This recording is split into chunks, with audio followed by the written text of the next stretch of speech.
Hi, welcome back to Statics 1. I want to give kind of a recap of where we've been so far in the term, and also to give you some context for what you're going to be doing next term, and also what we're going to be doing for the rest of this term. So the first thing you should know, or you might realize, is that everything we've been doing is based on Newton's laws of motion. Okay, so I'm going to write that down. Newton's laws of motion. In particular, we are relying on the fact that if there are no unbalanced forces, that a system will be in equilibrium. In other words, that we'll have a zero acceleration. That's what we mean by a system in equilibrium. So we were kind of relying on this relation, force equals mass times acceleration. We know that if our forces on our body, this is some kind of a structure, and we have all our forces acting on it. If this thing's in equilibrium, in other words, if there is no acceleration, if it's not moving, or it's not accelerating in any direction, then the unbalanced forces are equal to zero. And you've seen that when we've written our equations for equilibrium, where we had, for example, the sum of the forces in the x direction equals zero, sum of the forces in the y direction equals zero, and the sum of the moments equals zero. These are our equilibrium equations. And this all goes back to Newton's laws of motion. We also have been relying on the fact that the structures or the objects that we've been analyzing are rigid bodies. A rigid body is one in which you apply a force to it. You might apply a force to this kind of odd shaper, or you might apply a force to a beam, but you're relying on the fact that there is no deflection. No deflection. So these are great. I mean, these are kind of simplifying assumptions that have been fantastic and have enabled us to do a lot of things. For example, we're able to evaluate our response reactions. In other words, we apply forces to a beam or a system of structures. Then we can evaluate what are the response forces from our supporting objects, like the hinge, the roller, fixed support, those kind of supports. So we're able to evaluate support reactions. And then in a very particular type of case, which is a truss consisting of pin-jointed two-force members, a truss with pin-jointed two-force members.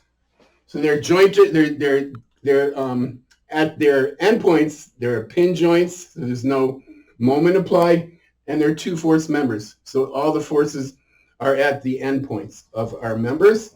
For those type of systems, we're able to analyze compressive or tensile forces acting within our members. So we're able to evaluate our compressive or tensile forces. Compressive or tensile forces. We've reached the limit of what we're able to do based on Newton's laws of motion and the rigid bodies. And what we're going to look at in next term is something in which we relax this assumption of rigid bodies, and we begin to look at what happens when our members will actually be deflecting. In other words, that there is deformation. If you apply a force to a beam, of course, we've been assuming that this is not going to deform, but in fact, there is, deformation. It'll cause kind of a bending. This is exaggerating, of course. It'll act as imagine this thing bending downward, and now we have internal moments within the member. You'll talk more about that next term, but what you'll find is that on the upper surface, so if this was a rectangular member, on the upper surface, we're going to have compression. In the lower surface, we're going to have tension. So here we're going to have tension. And up here, we're going to have compression. This is going to enable us to deal with a whole other class of problems First and foremost would be the deflection, because you'd want to know how much is this member going to be deflect. Deflection. The other thing we're going to look at is designing for the maximum stress that's going to be occurring basically at the upper and lower edges. In other words, we want to be able to deal with the maximum compressive stress and the maximum tensile stress that's going to be occurring within this member. So we're going to design for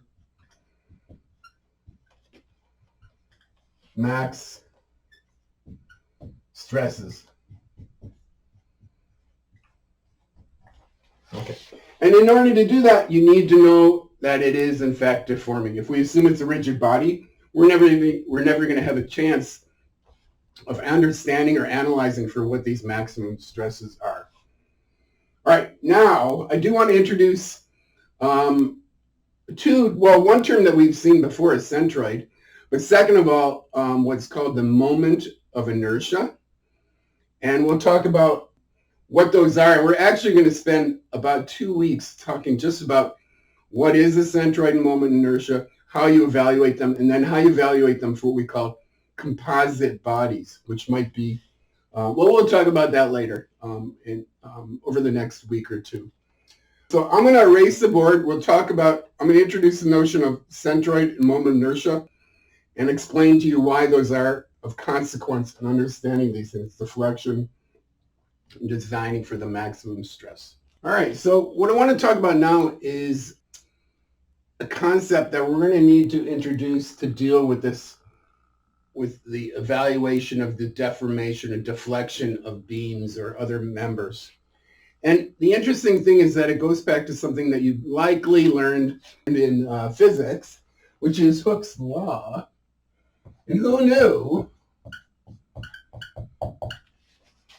that we'd be bringing back Hooke's law? You probably thought that was just like for physics class, you wouldn't have to deal with it again. But if we have here's a wall, and we attach to it a spring, and then we apply a force to it. Hopefully you remember that there is this thing called Hooke's law, where the elongation of this thing will be proportional to the force that's applied. And we have this thing called the spring constant, which is essentially equal to the force applied divided by the deflection. And we're going to have exactly the same thing when we are dealing with our members. And I'll just imagine we have a beam. We have a rigid support here, and we apply a force on the end. It turns out, this is the force. We have some concept we call strain, which will be the fractional reduction in the length of the member, which is going to be proportional. I'll write that out, equals delta L over L. It's basically how much are you reducing the length of this thing. And we also have another concept we call stress, which is the force over the area. But this is totally analogous to, our strain is analogous to delta X. The stress is analogous to our force. Then we have what's called a modulus of elasticity, which equals the stress over the strain of this object. So it tells us when we apply some force, how much are we going to be reducing the length of this thing. And this also applies in a case like this, like a member that's being deflected or bent down, in which case, if I were to kind of draw a section through this thing and think about what are the internal forces operating. Remember, I told you have compression on top and tension on the bottom.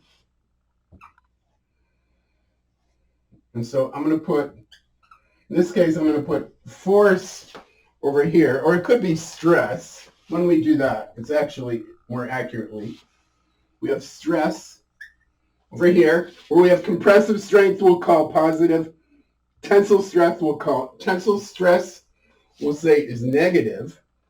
And then if we look at the vertical direction where our y equals 0 is basically in the center of our member, what we're going to find is that we have compressive stresses on top and we have tensile stresses on the bottom. So we have compressive stresses up here and tensile stresses down here. Okay, and it turns out that if you want to understand the curvature of this thing, we're going to have to introduce another term. So we're interested in this one, our E value, but we also need a term called the moment of inertia. And it turns out that the deflection, which typically is called V, where am I going to put it? I'll put it over here. I'll put it up here. Sorry, this is getting kind of messy, but the deflection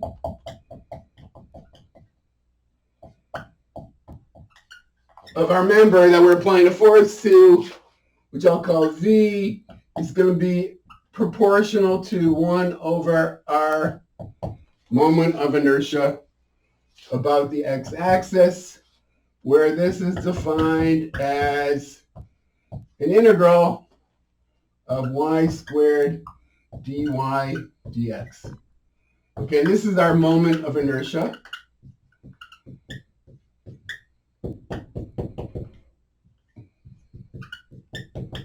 And that's why we've gone through this very convoluted discussion where we've talked about how the internal stresses, we can have compressive stresses on top, tensile stresses on the bottom.